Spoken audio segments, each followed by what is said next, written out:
While I'm on vacation this summer, I thought I'd take the opportunity to expose my listeners to some of the other podcasts I've been featured on as a guest. Please enjoy this episode of Blended, Navigating the Blended Family Experience, which the host Jeremiah Wallace has graciously agreed to let me borrow. The episode is called When Affirmation Goes Too Far with Stephanie Winn. It was originally released on Blended on August 14th, 2024. Jeremiah has also appeared on my podcast on episode 75, Navigating the Blended Family Experience, Jeremiah Wallace on Step Parenting, as well as episode 115, Black Fatherhood in America Today, with Adam B Coleman, Michael DC Bowen, and Jeremiah Wallace. I hope you enjoy our conversation. You must be some kind of therapist. I'm not gonna lie, in spite of the tense subject matter, this was such a great conversation with my friend, Stephanie Winn. She is a licensed marriage and family therapist, and she currently contends for children and families that are suffering under the guise of affirmation care. With the amount of social confusion happening around us and in the lives of our children, it is such a blessing to have someone like Stephanie sounding the alarms and making a case for what is true. You're gonna need to buckle up for this one, people. Welcome to Blended. I am your host, Jeremiah Wallace, and my goal is to see blended families thriving. If you are navigating this experience, then you're in the right place.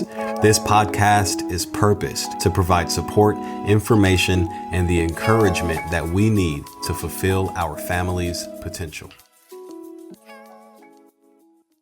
All right, Blenders, I have a special episode in store for you. I have a good friend of mine, Stephanie Winn, and we actually further established our friendship prior to starting this episode recording. I was hosted on her podcast last year, and it was an awesome experience. She is a prospective step parent herself. She's in it. She's functioning in the life of children within that role, and she's killing it. And I thought she would be the perfect person to address this subject matter on the Blended podcast. So, Stephanie, thank you so much for being on. How you doing? I'm good. Great to be here. Thanks for having me, Jeremiah. Awesome. So good. I am excited for the content, but prior to diving in, if you can break down kind of your practice, your work, and any specializations as far as what you do for folks. Sure. So I'm a licensed marriage and family therapist. I have been in practice over 10 years at this point, but I am taking a break from doing therapy per se.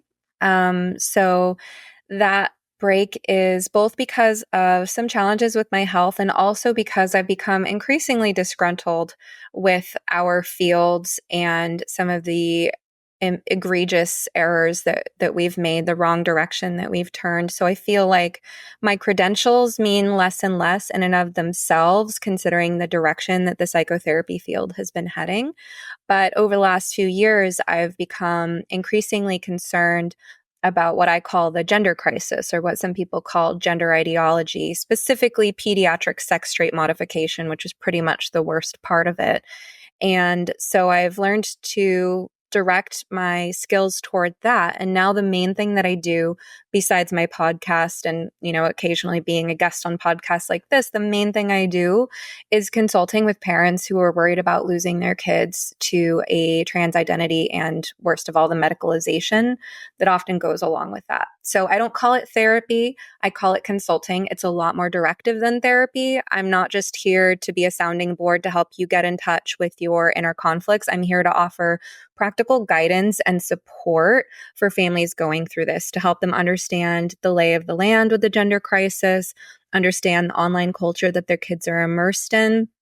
And then besides that, I would say my main strengths are in pattern recognition, behavior prediction, and strategic communication. So parents are in a high stakes situation if they're worried about their kid undergoing permanent bodily harm. And that's what I'm here to help them with, is how to communicate strategically to increase their chance of getting through to their child so that they can help their child preserve their long-term health, well-being, and opportunities. Yeah.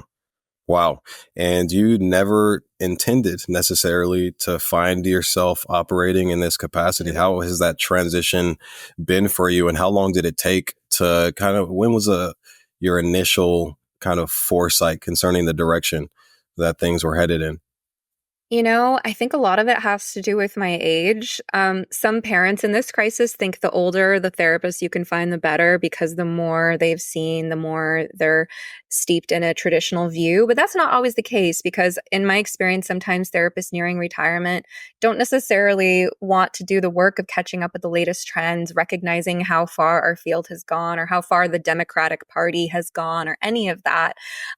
Or they think that this is just the next wave of the gay rights movement. So I think my age being sort of early middle age positioned me in such a way that I have witnessed this exponential growth curve in the number of trans identifying youth over the last decade, because I graduated in 2013.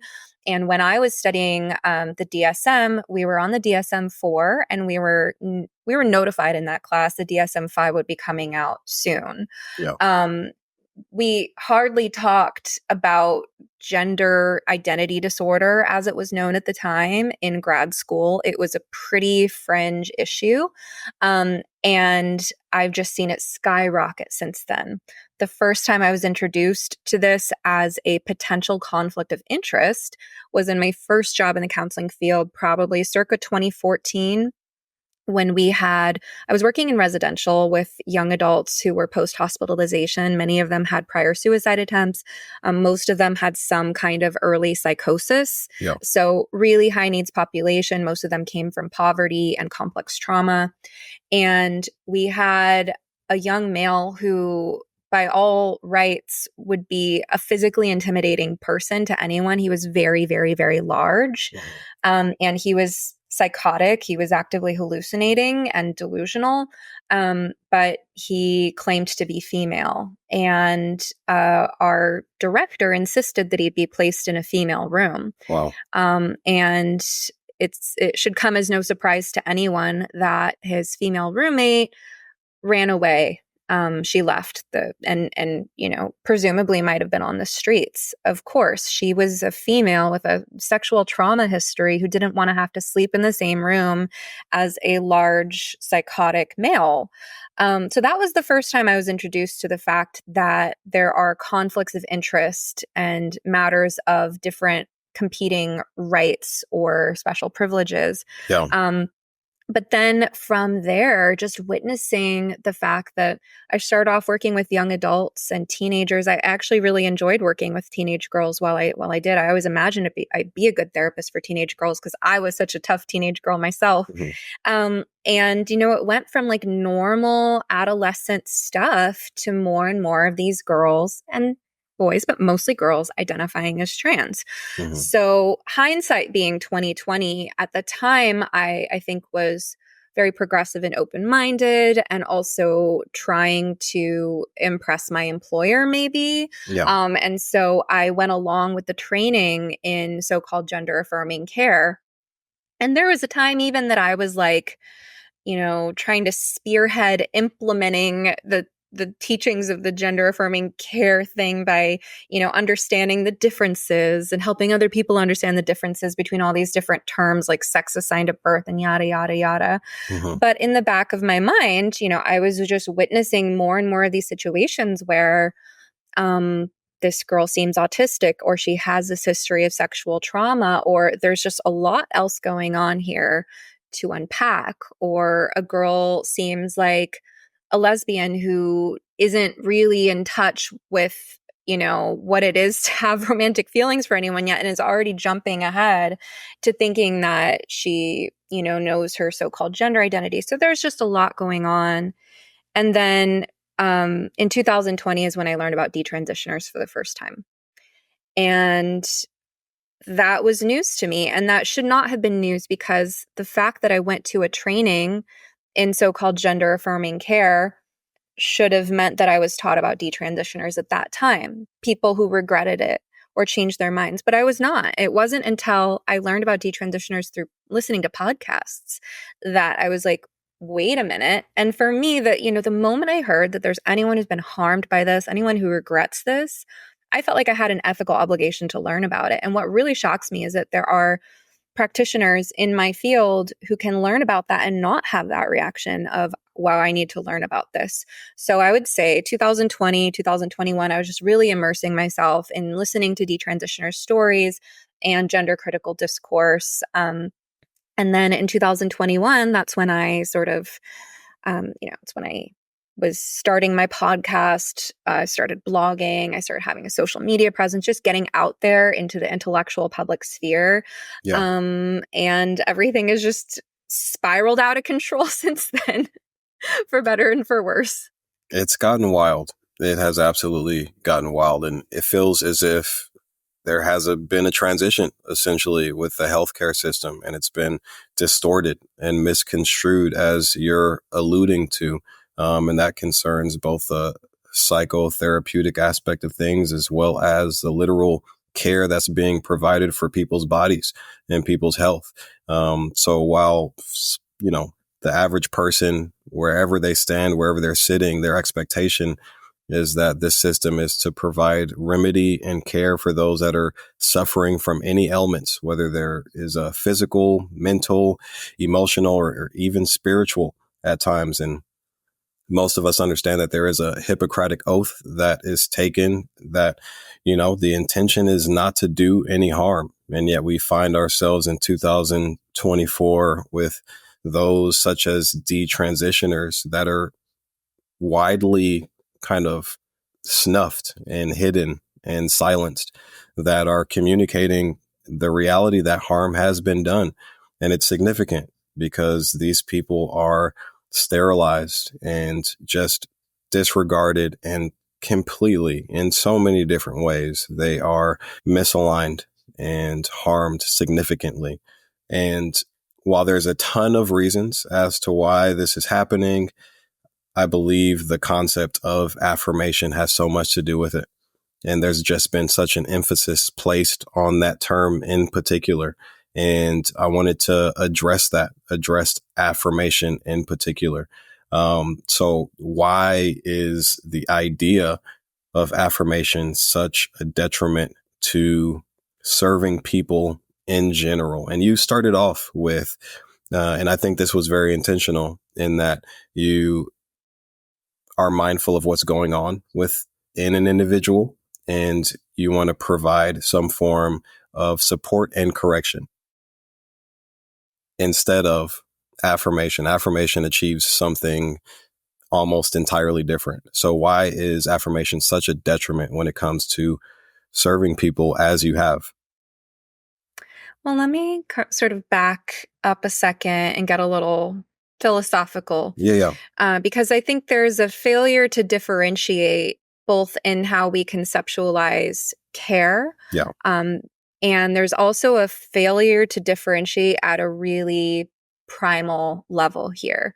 So let's break it all the way down to where we all start off in that mother-infant bond, right? When you are an infant, you are completely merged. There's no differentiation with mom. You start from mom's womb and then you're at her breast. And it's what my developmental psychology teacher used to call the me mom stage, right? Of complete merger. And from there, gradually we head toward differentiation through various developmental stages of discovering that you are your own person and developing independent skills. And we won't get into every single stage. But part of what I think has happened, if I'm going to speculate here, is that I think there's been such a disruption of that important mother-infant bond in early childhood through, the financial pressure on women to be in the workforce, the pressure on moms to get back to work so soon after having babies, for example, and the normalization of that such that it's no longer even considered an ideal to be able to spend as much time as possible with your baby during those critical stages. I think it's that breakdown in that critical window of being fully nurtured that leaves maybe a deficit. I like another, if I'm going to get super philosophical with it, just to riff on that, why is our culture so obsessed with breasts? whether it's, pornography or whether it's women hating their breasts and wanting to remove them. Why is our culture obsessed with breasts? Could it be that people didn't get enough time at the breast during that critical developmental window for that mother-infant bond? So putting it all together, thinking about the breast as like a symbol of compassion, nurturance, and that universal maternal energy that we all need our fill of early in life, is it possible that there's kind of this void where people end up remaining psychologically in a state of infancy, where they didn't get their fill of this universal compassion of being completely passive and helpless and nurtured? And then there's this kind of regression playing out in adulthood. So something like affirmation, to bring it all together here, you want to be completely affirmed when you are an infant. Every sensation you want catered to. And it's also mom's job to simultaneously nurture in response to your sensations of heat, cold, hunger, bathroom, all that kind of stuff. You need that nurturance, but you also need regulation. Yeah. So the process of mom showing you it's going to be okay. Think about getting your first boo-boos and scrapes. The first time you hurt yourself as a little kid, it feels like the end of the world. But it's mom kissing that boo-boo and giving you that reassurance that you're going to be okay, that helps you learn that pain is transient and helps you learn what is truly something that needs a big reaction versus what is just life's ups and downs.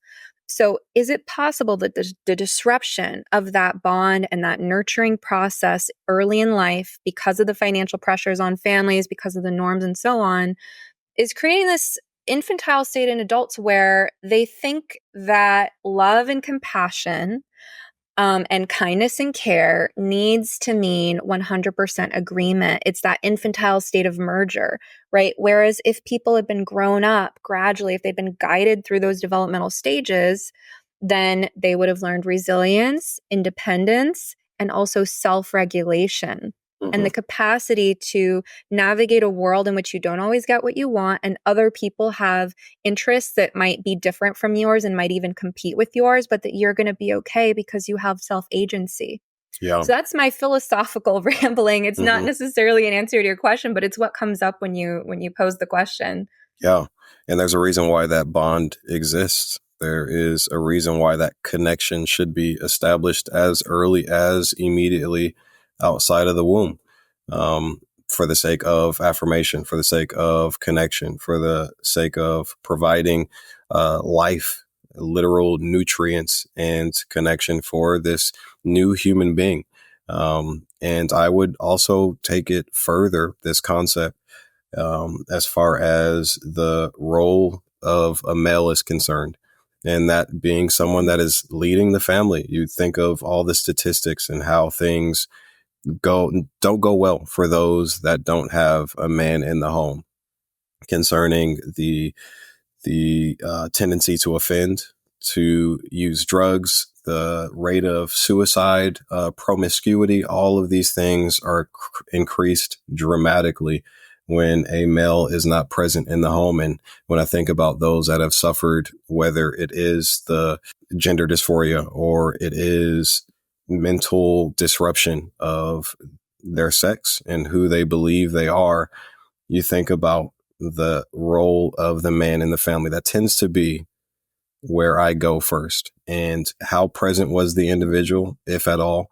And what was his role? What was his take? What was his degree of agreement? And most of the time, there's a form of brokenness or a passivity.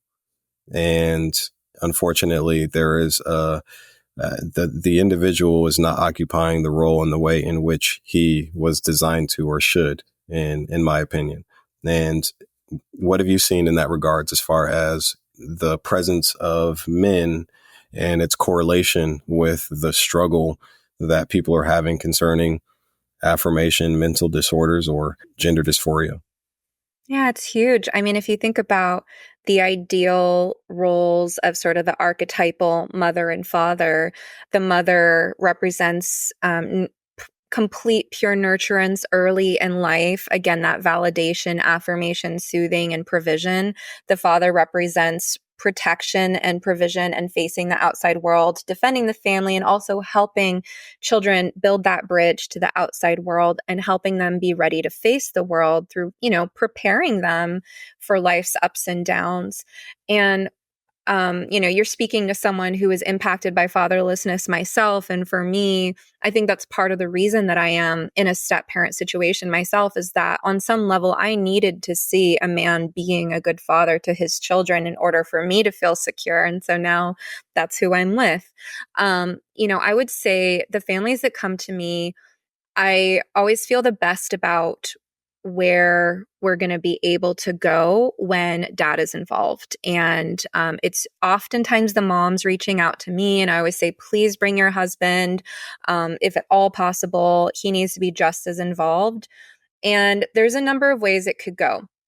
So one way that things tend to play out in these families where there's rapid onset gender dysphoria is that if it's a girl who thinks she's a boy, oftentimes there's some internalized misogyny. There is a very negative picture that she has gotten from somewhere about what it is to be a woman, and she doesn't want to be that. So I think, for example, exposure to porn can absolutely do this to girls, or even just being around boys who have watched a lot of porn, because it's like, oh, that's what it is to be female. Count me out. Yeah. So there's this misogyny, right? And then you see it playing out in the family dynamics where mom is often the scapegoat. She's getting the short end of the stick. I've seen so many families where there's like a nonsensical double standard that the trans-identified child, often a girl, has for mom versus for dad. It could be that with mom, she goes into rage fits and is completely disrespectful. And she insists that if mom won't affirm her every whim, then she, doesn't deserve any respect and she deserves to be called these names. Whereas with dad might not be using the desired name and pronoun either, but dad gets let off easy because there's something like the kid is on some level responding well to dad being dad and having his boundaries. Yeah. So I think in situations like this where, when I'm seeing, wow, this kid is treating mom and dad really differently, there's a lot of triangulation going on, that's a clue to, okay, there's some hatred of femaleness going on here. Yeah. And so how do we get dad to help out? Like, do we need dad to step up to, defend his wife? There's just so many different ways that it can go. Yeah. And what that alludes to me is that your family doesn't necessarily need to be broken in order for it to be disjointed. For the marriage relationship, for there to be a significant disparity to the degree that a child can go to mom for one thing and go to dad for another thing, and they're polar opposites, is an issue. We are called to be one unit as a married couple. And if there is disunity, then not only will children innately take advantage of the disparity, but it will also sow confusion and it will cause harm. It will cause harm to them as individuals during these important stages of development. And it'll also produce discord within the family. I picture that marriage relationship and that was just an example, but you've seen it and you've provided psychotherapy for this situation. I just picture that relationship and there's just so many issues, and it opens the door for confusion and struggle for children. That's just kind of how it goes. And not everybody, as a result, then struggles with gender dysphoria, but identity becomes an issue.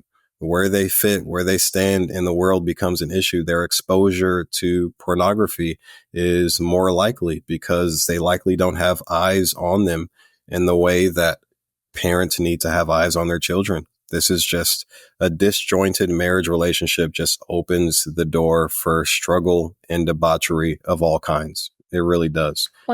One way that you can think about it is it's like a virus will exploit any weakness in your system. I say this as someone with long haul COVID, everything that was maybe not quite perfectly healthy or robust or resilient about my body before I got COVID, that just became magnified by the virus that exploited that weakness. And Yeah. similarly, if you think about the concept of a mind virus, it will exploit any weakness in your family system. So, for example, when you have a weak father figure who's not defending the mom, maybe there have been behavior and discipline issues going back for years where kids were walking all over mom and she'd be burnt out and frazzled and come to dad and say, please do something. And he's like, everyone just calm down. Yeah. If you, Yeah. that sort of situation has been going on for years. And then you introduce gender ideology. Well, now that becomes the new weapon and the kids get puffed up on it and they use it to attack mom and things just get heightened. And it's the same situation, whatever the weakness is in your family system. And you could be a good family with good values and good child rearing practices, but whatever that weakness is, this virus is going to come in and exploit it. Yeah, absolutely. Next question I wanted to ask you around the concept of affirmation. What is the difference between someone that's looking for affirmation, the idea of affirmation and whatever it can afford them, versus an individual that genuinely wants to become well and rectify whatever issues they may be experiencing? I think one way to think about a potential difference there is in the sense of self. So again, going back to infancy, when you are an infant, all you know yourself to be is just a little bundle of sensations. And the nurturance that you receive helps you map those sensations, understand them, and then eventually develop a sense of self, which is the capacity to self-regulate. Someone who's looking for affirmation of their sensations, fleeting emotions, subjective perceptions might not have a very strong sense of self distinct from this bundle of sensation and experience that they're having. Mm-hmm. And so in order to feel loved, respected, or accepted for who they are, they think that their subjective perceptions need to be validated.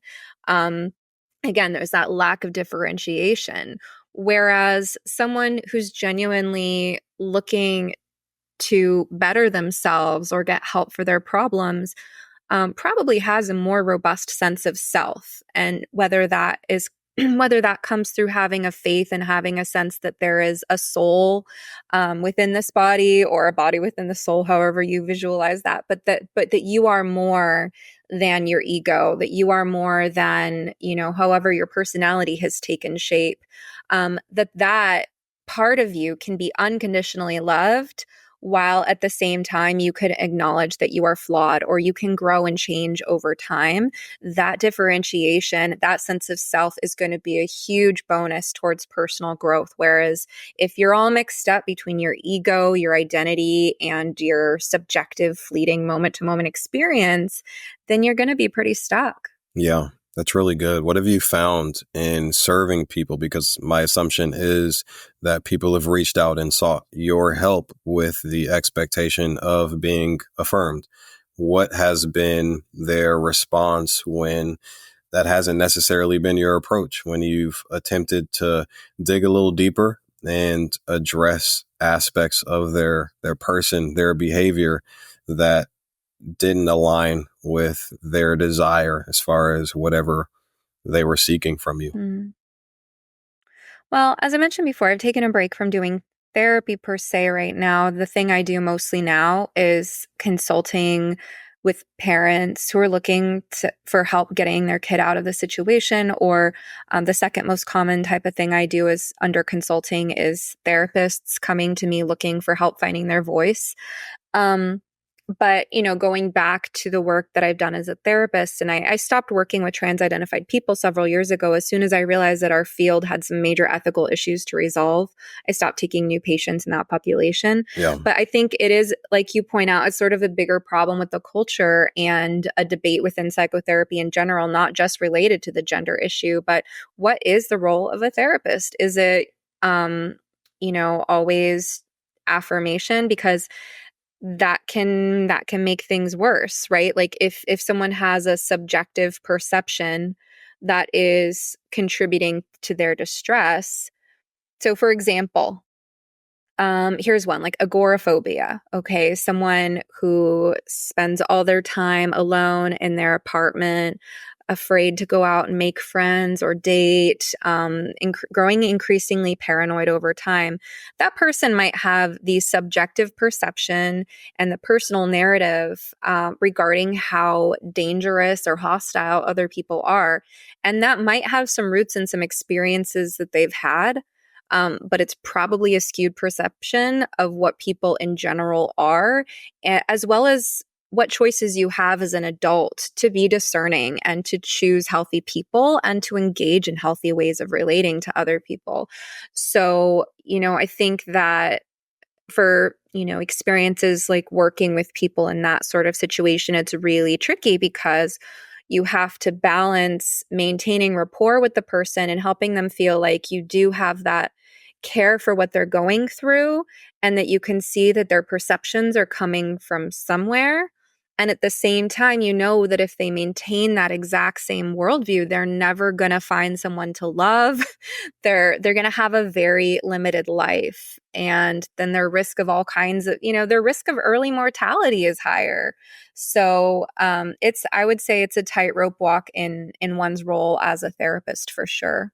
Yeah. And it's really cool that you can do both. And depending on your skill set, depending on the actual needs of the individual, the combination of correction and affirmation is amazing for individuals because there tends to be, through their experience, life experience, some forms of neglect that have transpired.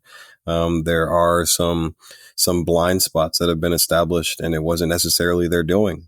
We've all been subjected to things. We've all made poor decisions, and a little bit of support, some love, some edification, encouragement, affirmation before 2024, it was a really good term. um, so it is a good thing in conjunction with addressing the reality of the struggle and the source of the issues that people are experiencing. I will say I do feel a bit discouraged. And I don't know if it's just me and, maybe something I'm missing. But I have felt discouraged over the last few years about people's willingness to truly engage in the process of psychodynamic relational therapy, which is the way that I practiced when I was practicing, which is that transference and countertransference are important, and that if if you can break those concepts down a little bit. So for the non-therapists in the room, relational psychodynamic therapy, I would say, is my personal foundation. It's a lot of therapists' foundation. I'm pretty eclectic in terms of adapting my style, but it basically means understanding that, first of all, relationships are incredibly important, that we are relational beings and that everything is a relationship, whether it's an internal conflict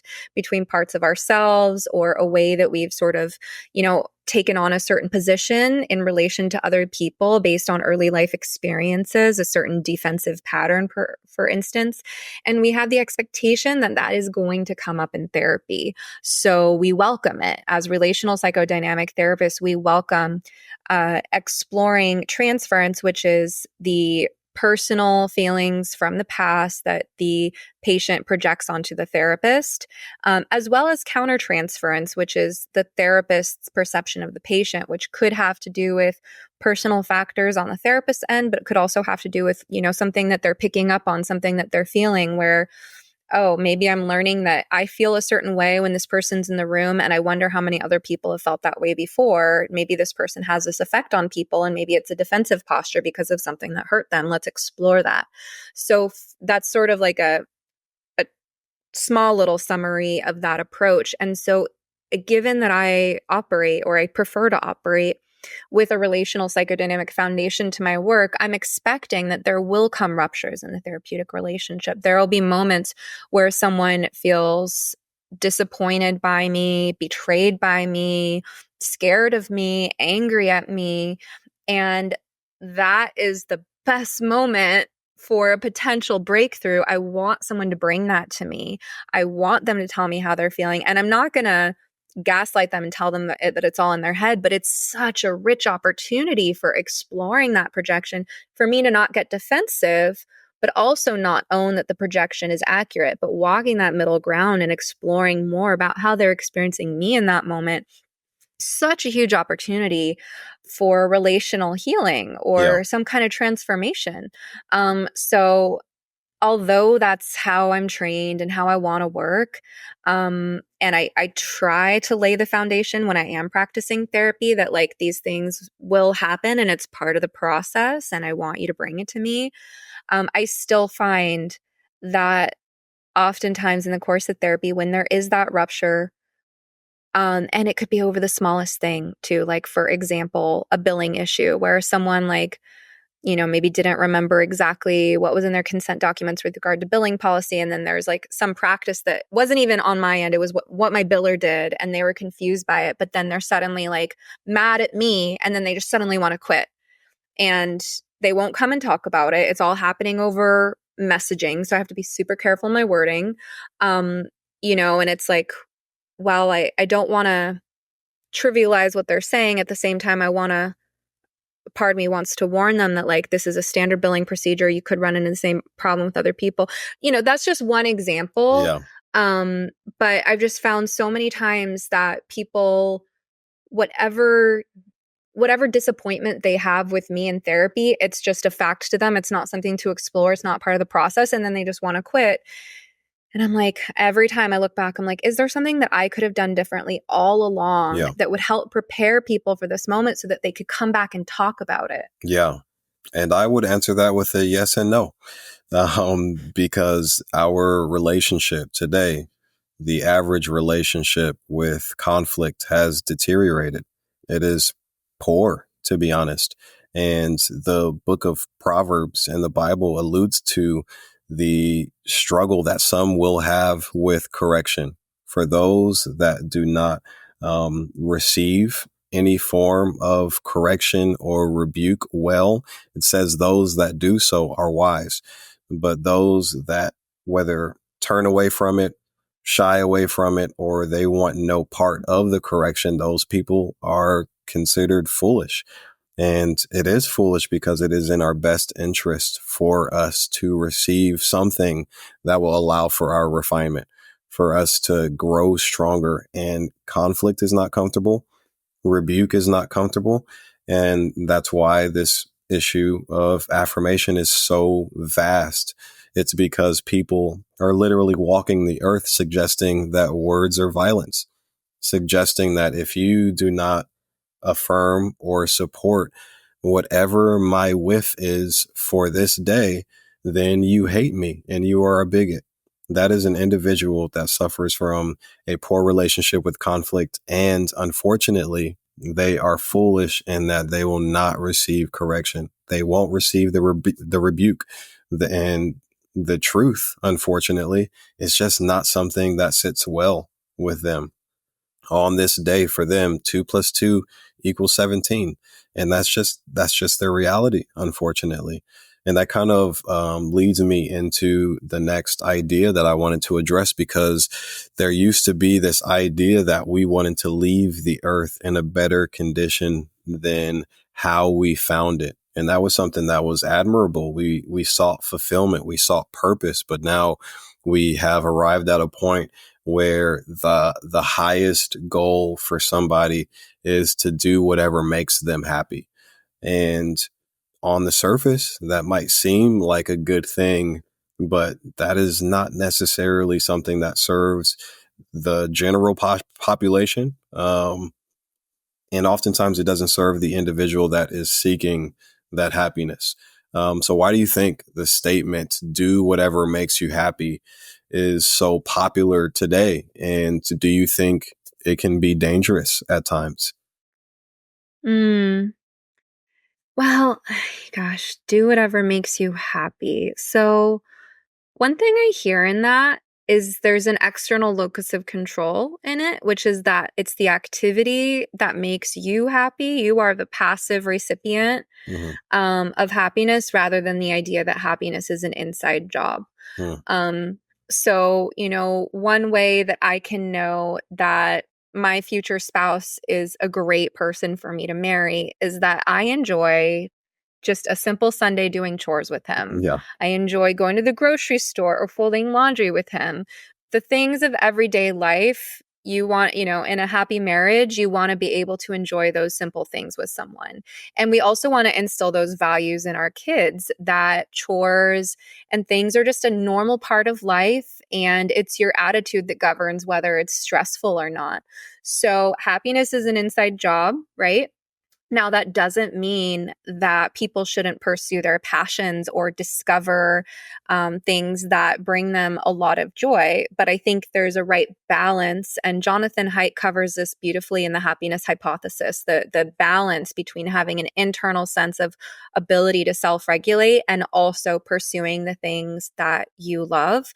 I fill my life with things I love as much as possible. Like lately, it's been like learning macrame and gardening and music.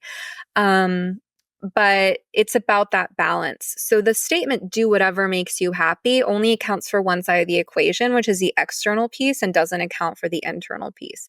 It also prioritizes happiness in the moment. And I think we need to differentiate between short-term and long-term well-being. Like a donut in the moment makes you happy. In the long run, though, it makes you sad. It literally changes your body chemistry in ways that are conducive to depression. People who are obese are at higher risk of depression. Donuts with sugar and artificial whatever is like inflammatory, which can lead to depression, right? So, and there are so many things like this in life, right? Anything that gives you a short-term momentary burst of happiness is suspect for its potential to drag you down in the long run, whereas often doing the thing that is challenging that you don't want to do, like exercising, for example, is what bolsters happiness in the long run. So again, it's about that balance of, yes, doing some things that are enjoyable in the moment, but also thinking about your long-term well-being. And yet this attitude, do whatever makes you happy, I've heard iterations of that when it comes to the gender stuff. I've heard people say things like, I just want my kid to be happy in the moment. And it's like, you are sacrificing their entire future in order to placate what a young, naive person who doesn't even have the cognitive ability to plan for their future thinks that they want, because they are susceptible to online messaging. When you and I were growing up, Jeremiah, our advertisements primarily came from television, from commercials that were mass produced that had a lot of money behind them. But now if I open Instagram and I scroll through some reels, I have to pay close attention to discover what is even normal content that someone created because they enjoyed creating that content and what is an advertisement. So right now, young people in this environment are constantly being advertised to without their knowledge, and they're advertising to each other through all this, viral content. And they're highly suggestible. They have no idea what they really want. They're a young person. They're still discovering who they are. And they, again, don't have the cognitive ability to picture where they want to be at age 50 and make their actions in alignment with that path. So the idea that you should just placate a child who thinks that they want puberty blockers, cross-sex hormones, a binder for their breasts or whatever is just incredibly short-sighted. We are the adults. It's our job to know what truly creates happiness in the long term and help guide children in that direction. Yeah, that's so good. And that is such a difficult position that parents find themselves in when their children are expressing some interest in this issue of gender dysphoria or issues that evolve around sexual orientation. And when parents aren't grounded, as we alluded to earlier, when marriages aren't unified, then the happiness of children becomes paramount, to be honest. I'll reference my relationship with my wife. We are solid and we are continuing to get better. We love our children well. We want them to be happy, but we know at the same time that their happiness will lead to their harm ultimately for a lot of reasons. They're happy when we don't ask them to do chores. They are happy when we don't attempt to correct their behavior. And I say attempt because not always is it corrected, but there are things that provide momentary happiness or relief. And I can make that decision. I can make that choice. For instance, last night, we typically have our Bible study time on Tuesday evenings. And I wouldn't say a lesser route, but we instead had some prayer time, and it was awesome. It was so good. It was wonderful. And I'm so glad I did that. But in that moment, I had a decision as to whether I was going to choose their happiness because they were watching a SpongeBob movie at the time. It's either happiness or we dive into purpose. And we dove into purpose and connection. And I'm so grateful that we did. But there are many parents that either don't have whether the structure, the fortitude, or the understanding that happiness is not paramount. And you deal with or you serve a lot of those parents. So when you are in the presence of parents that are struggling with the idea of making them happy versus the potential ramifications of the path that these children want to go down, how do you serve these parents and families? Okay, so one point of clarification is that when it comes to knowing what will make us happy, I think there are a couple of different ways that can play out. Those of us with enough life experience to know from experience what makes us happy, we can predict, oh, I'll feel better after I eat because I think I have low blood sugar. I'll feel better after I hit the gym. I'll feel better after I've rested or showered or whatever. We know this from experience because we've done these things hundreds of times and noticed how we felt before and after. So some of us are actually in a decent position to predict what will make us feel better in any given moment. Now, I want to differentiate that from the predictions that trans-identified youth make about how they will feel in the future. It's, I will feel better when everyone recognizes me as this identity or calls me this, or when I get this next step. But it's something they haven't experienced before. And they're basing that prediction off of the social contagion of what they've been told will make other people happy. So it's sort of this conveyor belt, right? So it's this, I will feel better when this happens. Well, do you know that from experience the same way I know I'll feel better after I take a shower? No, you don't know that. You're making that prediction. And I think it's incredibly dangerous to lead people down that path of thinking that that prediction is somehow valid, because where does that lead? When you find out from experience whether that thing makes you feel better in the long run, is already too late. And yes, you might have a short-term so-called euphoria because you're taking mood-altering substances or because you finally got what you want and there's a placebo effect. Yes, you might have a short-term mood boost. But that's really nothing compared to the long-term harm. And we wouldn't be talking about this if we weren't talking about serious harms in terms of cardiovascular risk, metabolic risk, osteoporosis, and a host of other medical problems that are beyond the scope of this particular episode to talk about. You can definitely listen to my podcast for more on that. So yeah, there's actually no data to suggest that people are truly happier being so-called affirmed in their gender, but living with all these chronic health conditions and pain and disability and dysfunction. Another, I think, important element of this is power, and the fact that children are sort of designed to test limits, some more than others, and at some stages in childhood more than others, but they're designed to push for power. At the same time, what really makes them feel secure is knowing the limits. So, the idea of giving the child the power to direct the household, the power to keep everyone walking on eggshells, giving them what they want, that might satisfy some part of their ego. But deep down, the person on the inside is scared because it's like, is there an adult at the wheel? I'm pushing and I'm directing and controlling things, and I don't know what I'm doing because I'm young and nobody's stopping me.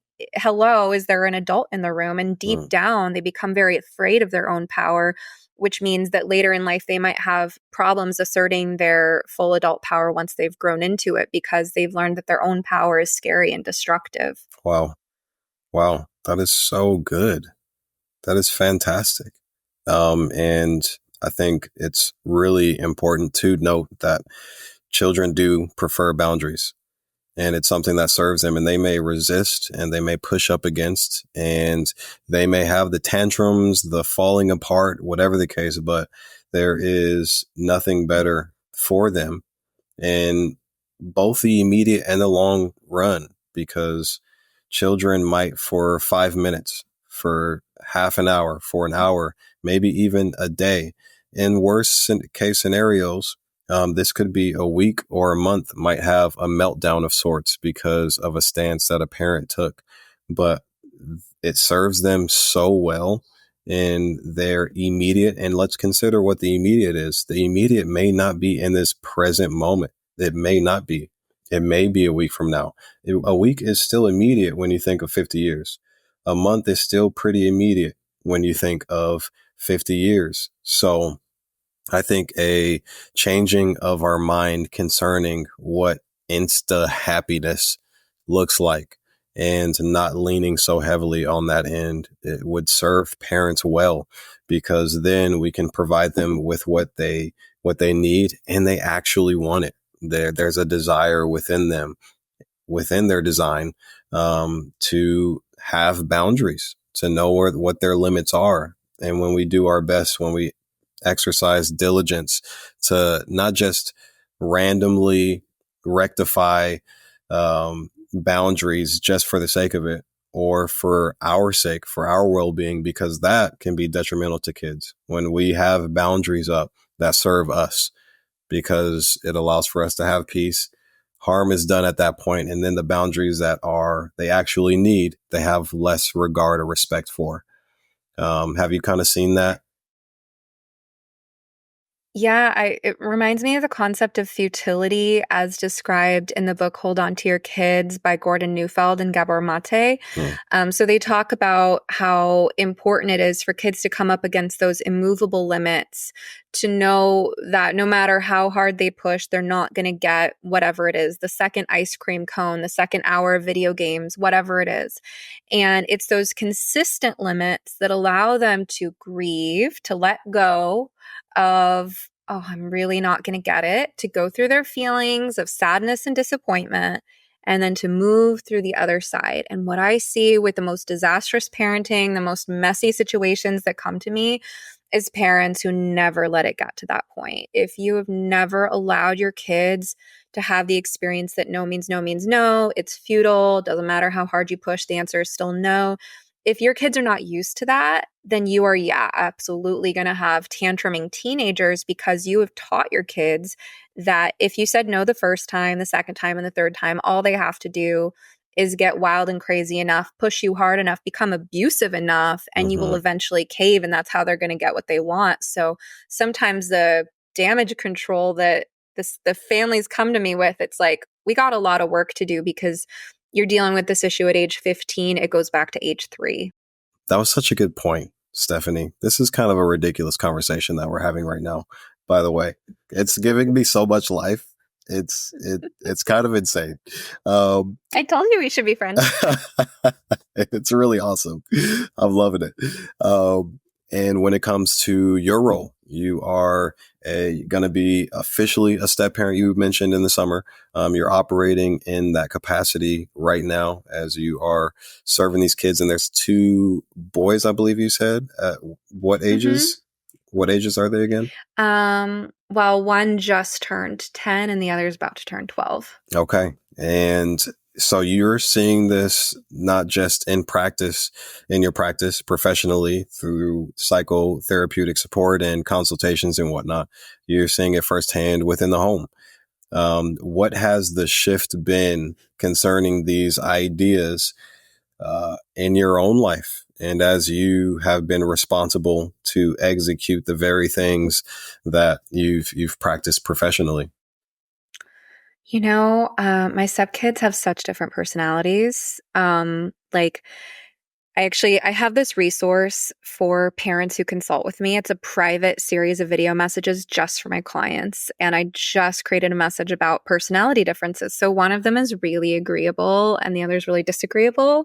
And so like with the agreeable one, he's so much easier to bond with up front, so much less resistant to my guidance, so much more desirous of my affection. He says, I love you. The other one has not said, I love you, and at the same time, with him, it's like because he's agreeable, at the same time, he goes to the school system and he's immersed in gender ideology because as a step parent, I don't get to say what school he goes to. And there's really nowhere safe in my state anyway. We'd have to move.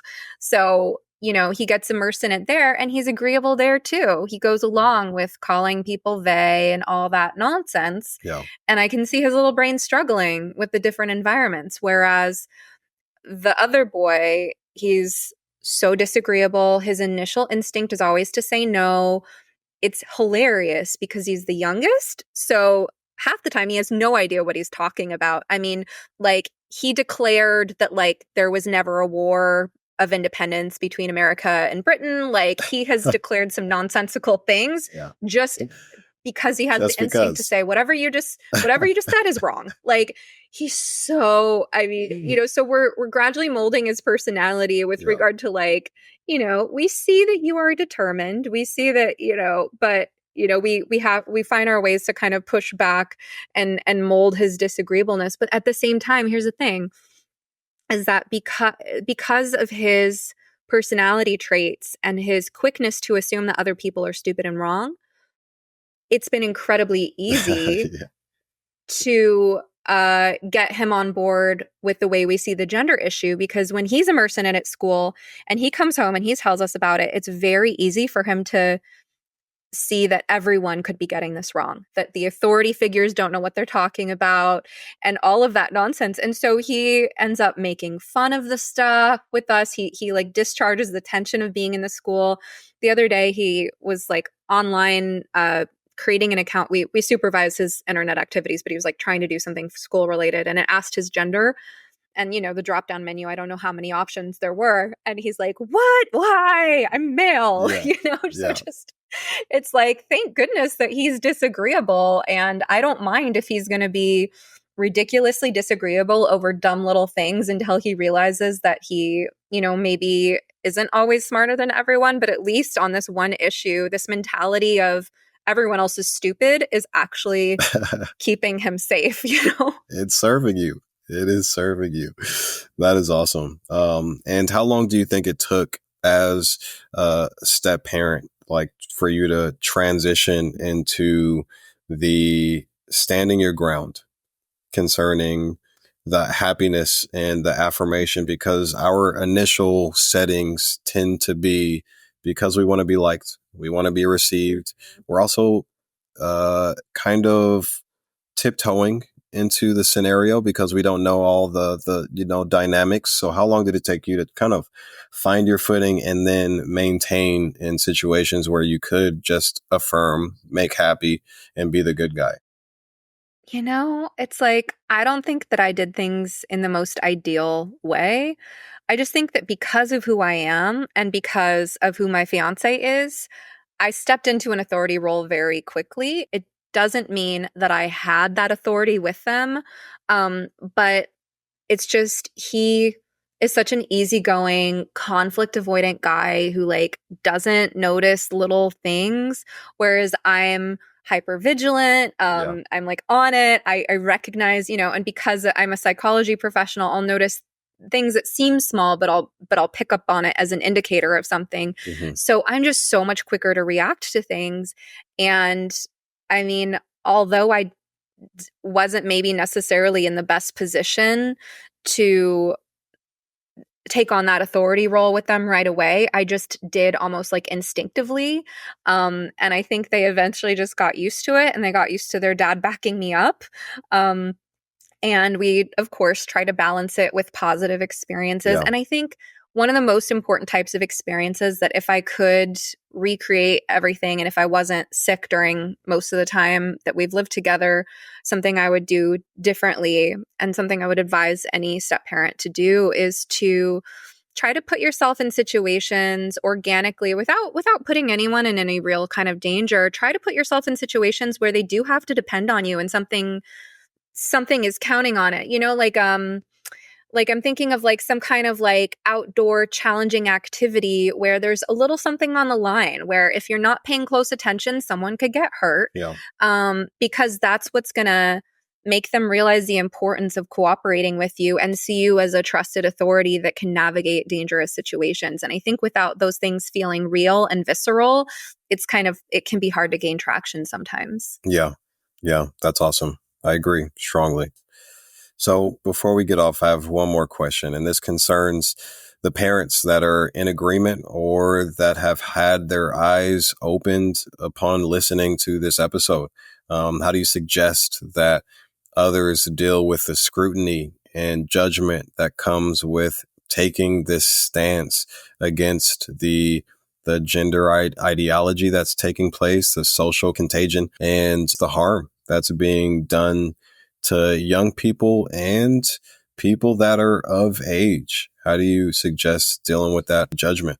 I'd say, look, if there's ever a hill to die on, this is it. Yeah. I mean, this is about like Moloch. This is about an evil force trying to destroy your children or other people's children. And like, yeah, it's not pleasant. I've definitely taken some risks. It's taken a toll on my health, my stress, my career. It's permanently changed the direction of my career.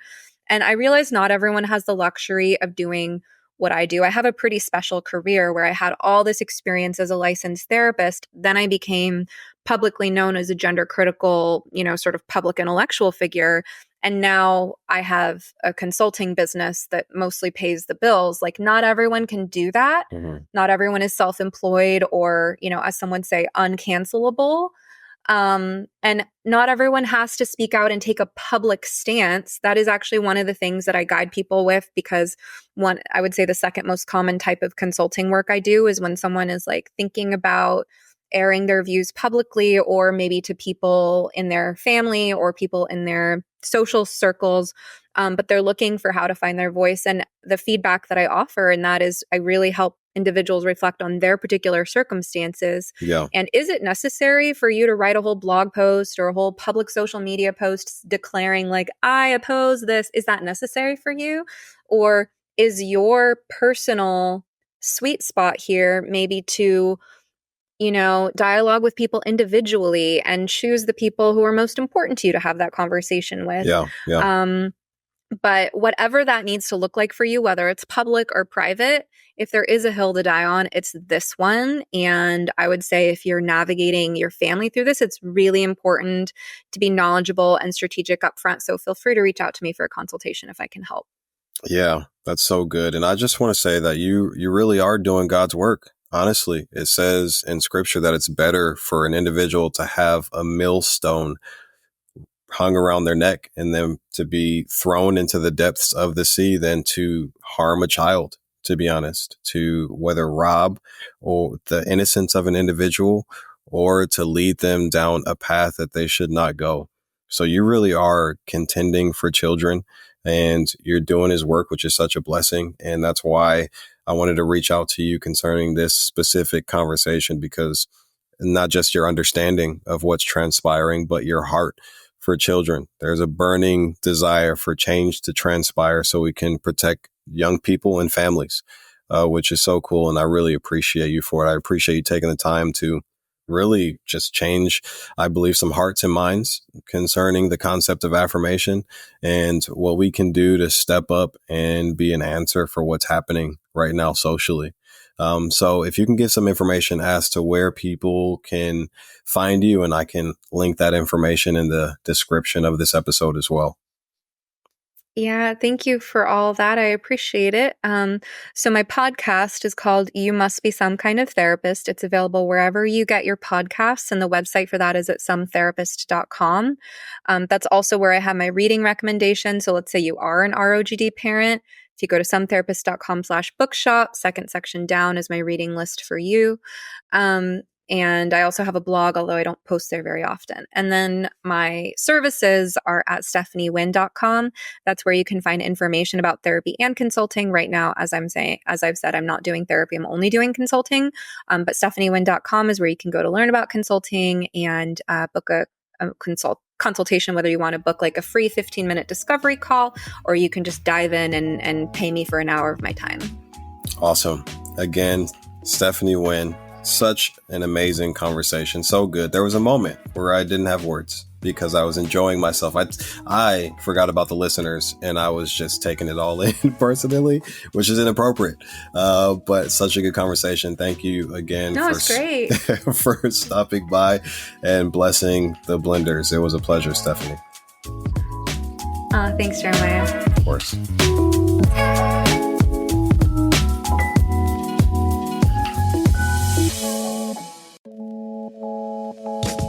Thanks for tuning in. I hope you heard something throughout the episode that could make all the difference. Please take a moment to subscribe so you don't miss out on any of that blended goodness. Episodes are up and running on the second and fourth Wednesday of each month. Until then, do not settle for anything less than what's possible.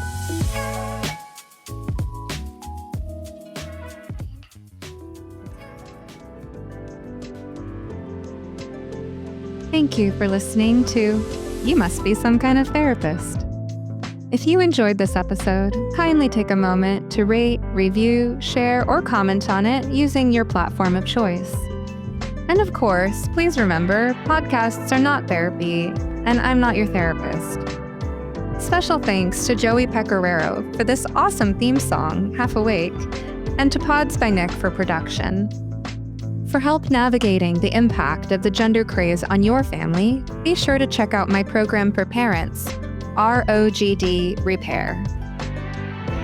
Any resource you heard mentioned on this show, plus how to get in touch with me, can all be found in the notes and links below. Rain or shine, I hope you will step outside to breathe the air today. In the words of Max Ehrmann, with all its sham, drudgery, and broken dreams, it is still a beautiful world.